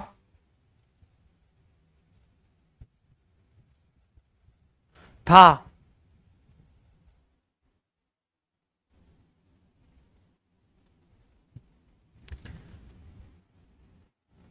इसे इसे प्रथम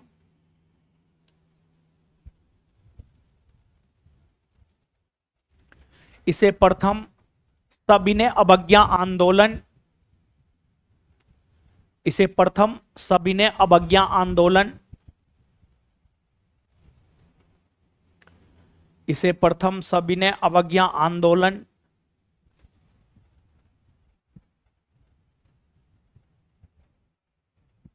इसे प्रथम सविनय अवज्ञा आंदोलन भी कहा जाता है।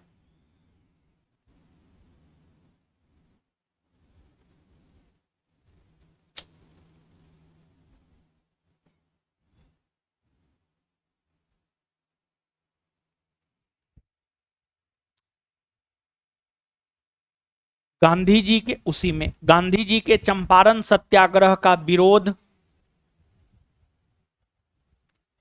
गांधी जी के चंपारण सत्याग्रह का विरोध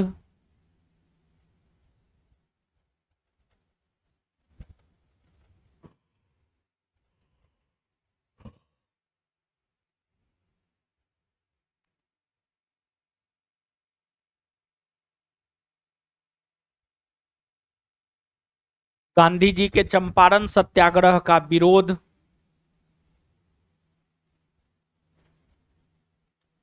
दक्षिण भारत के किसान नेता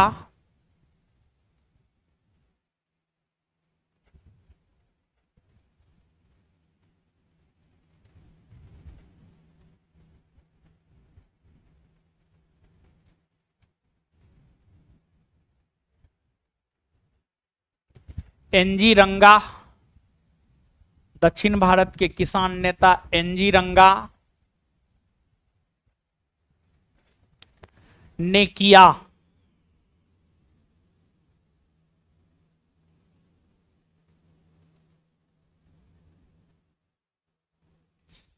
जानते हैं गांधी जी जब चंपारण सत्याग्रह शुरू किए थे ना, बिहार का कोई कांग्रेसी नेता नहीं गया था। लेकिन जब चंपारण सत्याग्रह लोकप्रिय हो गया और जब कांग्रेसियों को लगा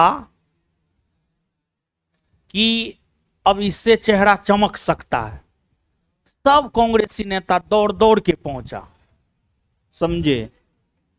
चाहे राजेंद्र प्रसाद हो, अनुग्रह नारायण सिंह हो, ब्रजकिशोर प्रसाद हो, जेबी कृपलानी हो, सब कांग्रेसी दौड़ दौड़ के पहुंचा चंपारण, समझे। तो इसलिए कहा जाता है संघर्ष के दिनों में अकेला रहना होता है, और जब सफल हो जाइएगा ना, सब पूछेगा आपको, ऐसे कोई नहीं पूछेगा। असफल हो जाइएगा ना, कोई नहीं पूछेगा, हम भी नहीं पूछेंगे। हम भी देखते हैं असफल लोग को थोड़े स्टेज पे लाते हैं, नहीं लाते, सिर्फ सफल लोग को लाते हैं। असफल को कोई नहीं पूछता है। डूबते हुए सूरज को सिर्फ एक के बार प्रणाम किया जाता है छठ में, उगते हुए सूरज को डेली प्रणाम किया जाता है, समझे। उगते हुए सूरज को डेली प्रणाम किया जाता है, डूबते हुए सूरज को सिर्फ छठ में प्रणाम किया जाता है, समझे।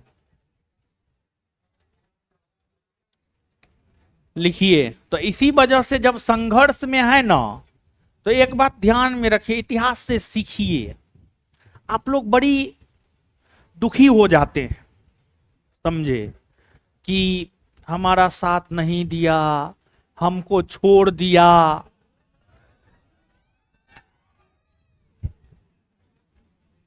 अरे अगर छोड़ दिया है कोई आपको, उसके पीछे भी कुछ मजबूरी रहा होगा। यूं ही कोई बेवफा नहीं होता है, समझे।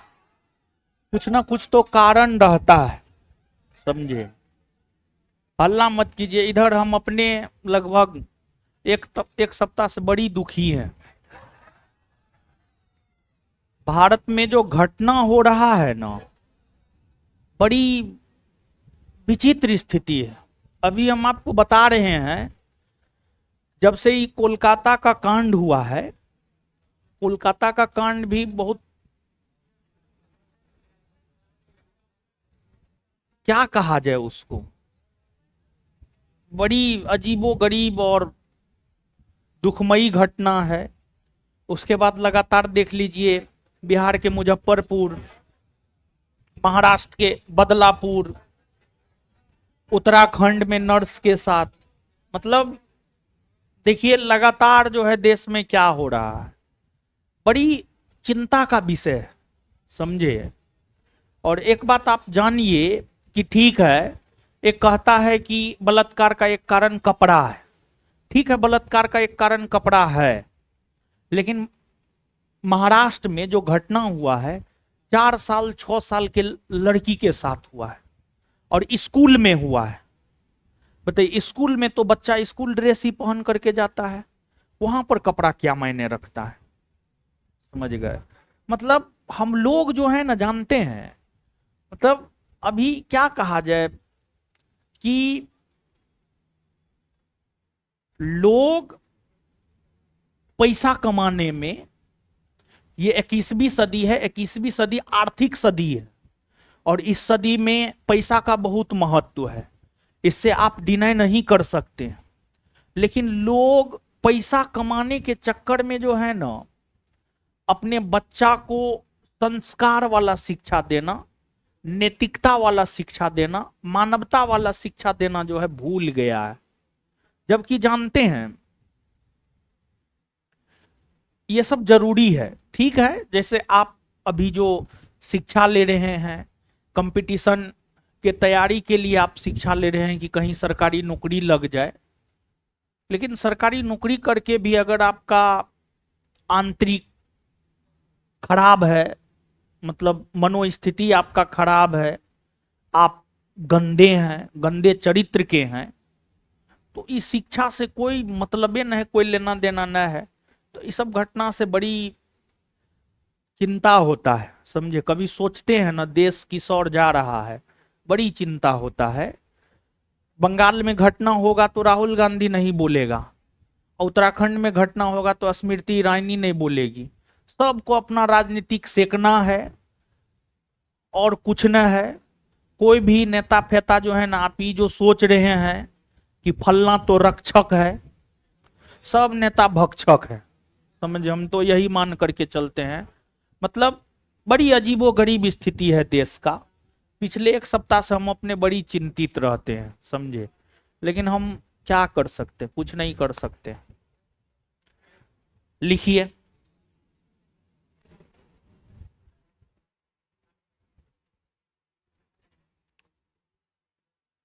लिखिएगा।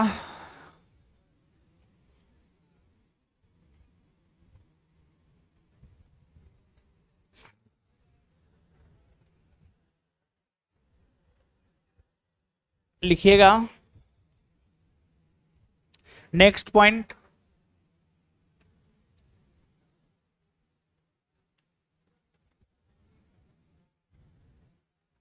उन्नीस सौ सोलह के लखनऊ अधिवेशन में, नेक्स्ट पॉइंट, 1916 के लखनऊ अधिवेशन में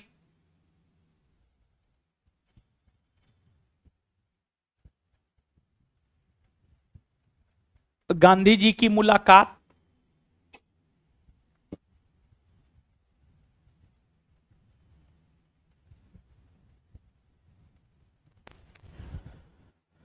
उन्नीस सौ सोलह के लखनऊ अधिवेशन में गांधी जी की मुलाकात चंपारण के किसान नेता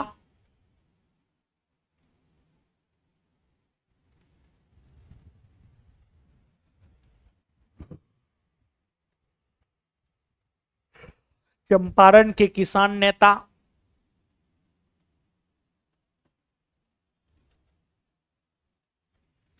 राजकुमार शुक्ल से हुई।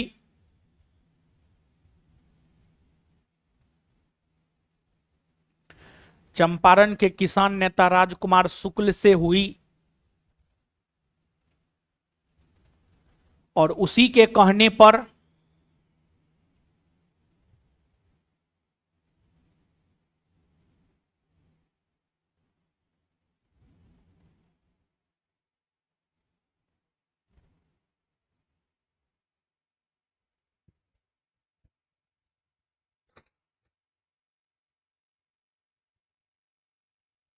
महात्मा गांधी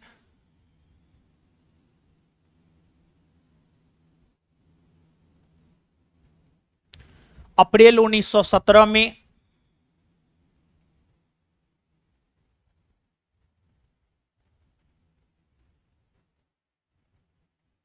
चंपारण आए।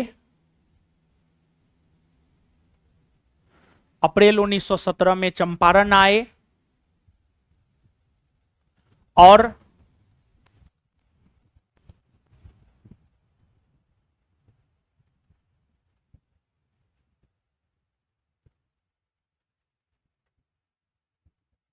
सत्याग्रह किए।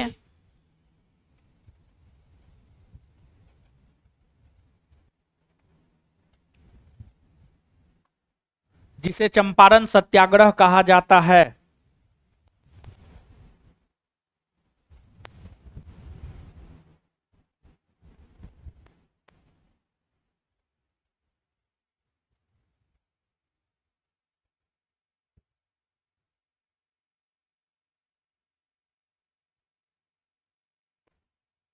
नेक्स्ट पॉइंट,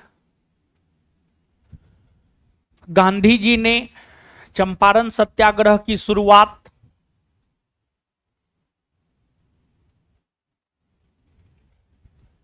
गांधी जी ने चंपारण सत्याग्रह की शुरुआत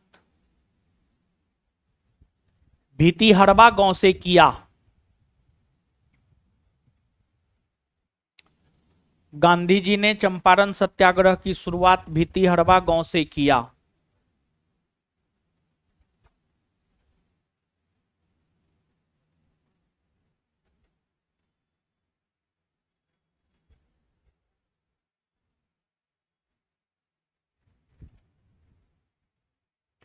गांधी जी जानते हैं पूजनीय क्यों है? बहुत रीजन है उसके पीछे। गांधी जी जो भी किए अपने आत्मकथा में लिख दिए। गांधी जी चोरी किए थे ना, वो लिखे हम चोरी किए हैं। गांधी जी वेश्यावृत्ति किए थे, वो भी लिखे हैं कि हम वेश्यावृत्ति किए थे। गांधी जी खैनी खाते थे, वो भी लिखे हम खैनी खाते थे। मतलब अपने पूरे जीवन को, देखिए हर लोग कहता है हमारा जीवन तो खुला किताब है, जिसको पढ़ना है पढ़ लीजिए। लेकिन ये 21वीं सदी का लोग, खुला किताब, 21वीं सदी का लोग और खुला किताब कभी हो ही नहीं सकता है। आज के डेट में आप अपना सब बात सही बताइएगा, किसी किसी को नहीं बताइएगा। और आज के डेट में बताना भी ना है, बताना भी नहीं है, क्योंकि जिसको बताइएगा ना वही आपके कमजोरियों का फायदा उठा लेगा। ये प्रतिस्पर्धा का युग है, यहां पर कमी नहीं बताना है, सिर्फ हवाबाजी करना है। ये 21वीं सदी हवाबाजी पे चल रहा है, समझे। लिखिए आगे। बड़ी शानदार पर्सनैलिटी के थे गांधी जी, ठीक है।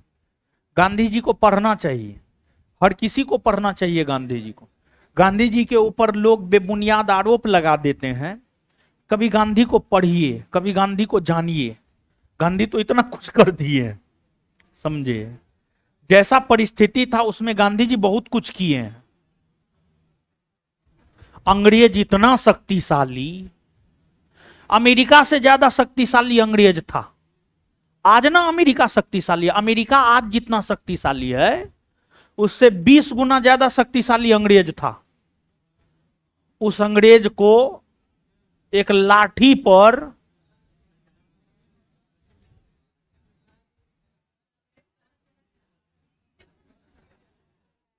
क्या बोल रहा है अंग्रेज, कहां चला गया। अब आपको नौकरी हो जाएगा तो आप कहां जाइएगा, बोरा बिस्तर समट करके अपने गांव। वही रक्षाबंधन।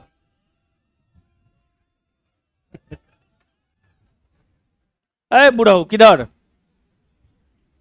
ए बुढ़ऊ, ए टोपी वाला बुढ़ऊ। तब वो गेट लगा करके रखते हैं, तब कहता है कि गेट लगा करके रखता है।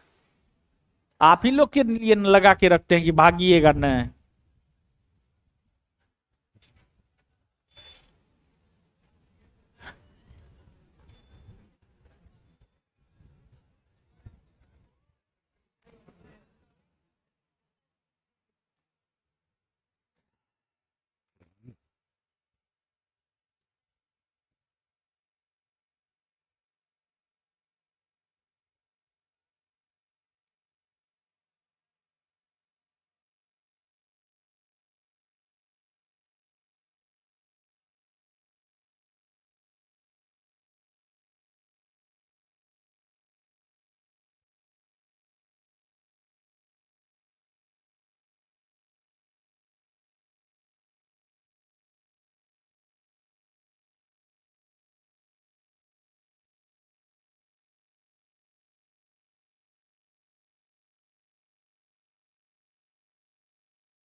हाँ हो गया।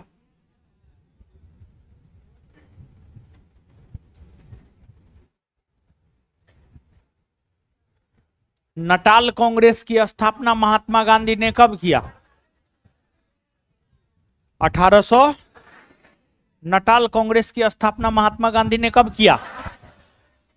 1894। फिनिक्स फॉर्म की स्थापना कब किया। फिनिक्स फॉर्म की स्थापना कहां किया, कहां किया। टॉलस्टॉय फॉर्म की स्थापना कब किया। टॉलस्टॉय फॉर्म की स्थापना कहां किया, कहां किया। टॉलस्टॉय फॉर्म के वास्तुकार कौन थे। टॉलस्टॉय फॉर्म के वास्तुकार, टॉलस्टॉय फॉर्म के वास्तुकार। इंडियन रिलीफ एक्ट कब पारित हुआ है। 1900। इंडियन रिलीफ एक्ट कब पारित हुआ है। महात्मा गांधी कब से कब तक दक्षिण अफ्रीका में रहे। 1893 से 1900। महात्मा गांधी कब से कब तक दक्षिण अफ्रीका में रहे? 1893 से 1900। कितने वर्षों तक रहे? कितने वर्षों तक? गांधी जी भारत कब आए हैं? 9 जनवरी 1900। गांधी जी भारत कब आए हैं? 9 जनवरी 1900। राष्ट्रीय प्रवासी दिवस कब मनाया जाता है? 9 जनवरी ना। दक्षिण अफ्रीका में रहते हुए महात्मा गांधी ने कौन सा पत्रिका निकाला? कौन सा पत्रिका निकाला? दक्षिण अफ्रीका में रहते हुए महात्मा गांधी ने कौन सा पत्रिका निकाला? महात्मा गांधी दक्षिण अफ्रीका में जब थे तो उन्होंने लंदन की यात्रा किया। उस दौरान उन्होंने कौन सी पुस्तक लिखी? कौन सी पुस्तक? गांधी जी ने अपनी किस रचना में ब्रिटिश संसद की तुलना बांझ और बेसिया औरत से किया? गांधी जी ने किस पुस्तक में ब्रिटिश संसद की तुलना बांझ और बेसिया औरत से किया? गांधी जी के राजनीतिक गुरु गोपाल कृष्ण। गांधी जी के राजनीतिक गुरु गोपाल कृष्ण। गांधी जी किसके कहने पर पूरे 1 वर्ष तक भारतवर्ष का भ्रमण किए? गोपाल कृष्ण। इसके बाद आगे बताइएगा, साबरमती आश्रम या सत्याग्रह आश्रम का निर्माण महात्मा गांधी ने कब किया? कब किया? साबरमती आश्रम या सत्याग्रह आश्रम कहां है? अहमदाबाद में। कहां है? महात्मा गांधी ने अपना पहला जनभाषण 1916 में कहां दिया? कहां दिया? कांग्रेस के किस अधिवेशन में गांधी जी की मुलाकात राजकुमार शुक्ल से हुई है? 1916 के। और किसके कहने पर गांधी जी चंपारण आए और सत्याग्रह का आयोजन किए? राजकुमार।